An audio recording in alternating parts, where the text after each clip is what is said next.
April 7th, 2026. The Vice President of the United States of America, the #2 man in the most powerful country on the planet, boards a plane.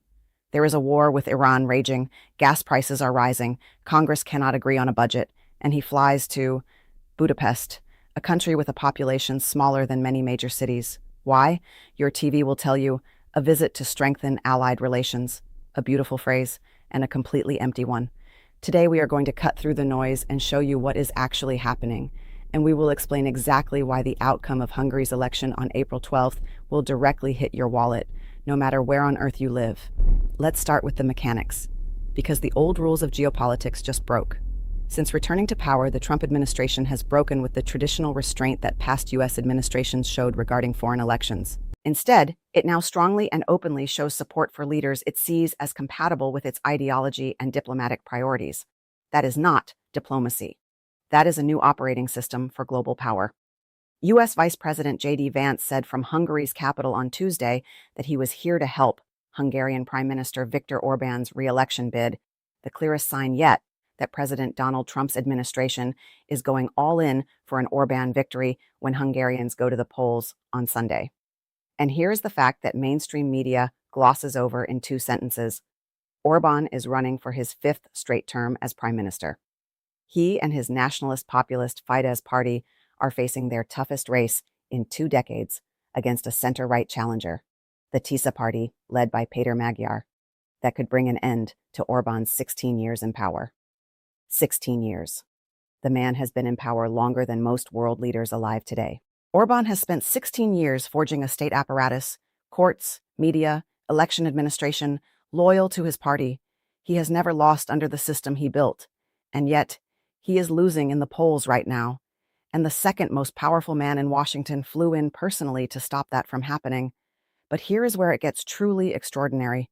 The very same JD Vance who flew to Europe, stood on stage at a campaign rally in Budapest, and openly campaigned for a foreign leader, simultaneously accused the European Union of election interference. Speaking alongside the Hungarian Prime Minister, Vance said, "The amount of interference that's come from the bureaucracy in Brussels has been truly disgraceful." He provided no evidence for his claims. No EU leader has campaigned alongside the Hungarian opposition in Budapest. Read that again. No EU leader flew to Budapest to stand next to the opposition, not one. But the American Vice President did fly in to stand next to Orbán, and then called the other side guilty of interference. Some commentators have pointed to what they say are double standards. Vance alleging meddling in Sunday's vote after flying to Europe to hold a mass rally in support of Orbán. This is not politics as usual. This is a completely new geometry of global power, and it has a price tag. Let's talk about the money. Layer 2. Follow the money. In November, Hungary received an exemption from U.S. sanctions on Russian oil and gas after a White House meeting between Orbán and Trump. That exemption was not symbolic. Hungary is a major importer of Russian energy, and the sanctions would have impacted the country's already weakening economy. So here is the trade. Orbán keeps buying Russian energy, which funds the Russian military machine in Ukraine. In exchange, Washington gives him a sanctions exemption, a visit from the Secretary of State in February, and now a personal appearance from the Vice President days before the election. On Tuesday, Vance seemed to contradict U.S. efforts to push its allies to break with Russian energy, excoriating other EU countries for moving to cease their imports of Russian fossil fuels. It is funny to watch prime ministers and leaders in some of the Western European capitals talk about the energy crisis when, frankly, they should have been following the policies of Viktor Orbán, he said. That is the Vice President of the United States telling Europe, stop sanctioning Russian energy, keep paying Putin, follow Orbán's model. And there is more. The European Commission has suspended EU funds for Hungary. Roughly 17 billion euros worth of funds are still frozen over Orbán's rule of law violations. 17 billion euros sitting frozen. That is the financial pressure Brussels is applying. Meanwhile, what is Washington offering? According to analysts, a potential financial insurance policy if Orbán wins. The architecture of this deal is clear.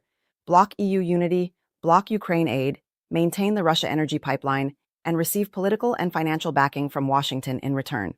Orbán's government is Russia's most valuable ally inside both NATO and the EU, blocking Ukraine aid, vetoing sanctions, and allegedly leaking sensitive information to Moscow. And here is the number that should stop you cold. Hungary is currently locked in a dispute with Ukraine over oil deliveries via the Druzhba pipeline, which led Budapest to veto a €90 billion EU loan. €90 billion in aid for Ukraine, blocked by one man in one country, population 10 million. One veto. €90 billion. Do you see the leverage here? Now let's talk about you, because this is where it gets personal. Layer 3. The butterfly effect. Why Budapest will change the price of your groceries. Vance will be in Hungary on Tuesday evening when Trump's ultimatum for Iran to reopen the Strait of Hormuz or suffer massive attacks on power plants and water facilities expires. The Strait of Hormuz. 20% of the world's oil supply passes through that narrow channel. Every time there is a crisis there, oil prices spike. When oil spikes, everything spikes. Your gas, your food transport costs, your electricity bill. This is arithmetic, not politics. In recent weeks, Orbán has focused on addressing fears of an energy price shock stemming from the war in Iran. He knows the energy story is the story underneath all other stories. And the Trump administration just told the world, the man managing Europe's Russian energy lifeline is our guy. Now let's map the two futures. Scenario 1. Orbán loses on April 12th. An analysis by the German Marshall Fund says that Magyar's premiership could mean a departure from the confrontational foreign policy pursued by Orbán and could bring Budapest closer to its Western allies on unity against Russia. The frozen $17 billion in EU funds gets unlocked. A Magyar victory would unlock billions in frozen EU funds and remove the bloc's most disruptive member overnight. Ukraine gets more support. The war potentially shortens. Energy markets stabilize. Inflation in Europe comes down. That is what lower prices at your supermarket looks like in geopolitical terms. Scenario 2. Orbán wins.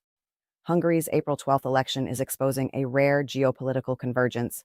The US and Russia are both intervening to try to keep Orbán in power, while the EU and Ukraine are eager to see him gone.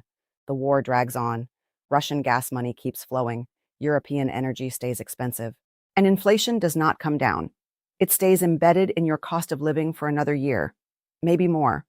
And here is the historical parallel your TV will never make. Think about 1938, the Munich Agreement. Democratic leaders told themselves, it is just a small country. It is just a local issue. It does not concern us. 1 year later, all of Europe was on fire. I am not saying history repeats identically. I am saying the pattern is recognizable.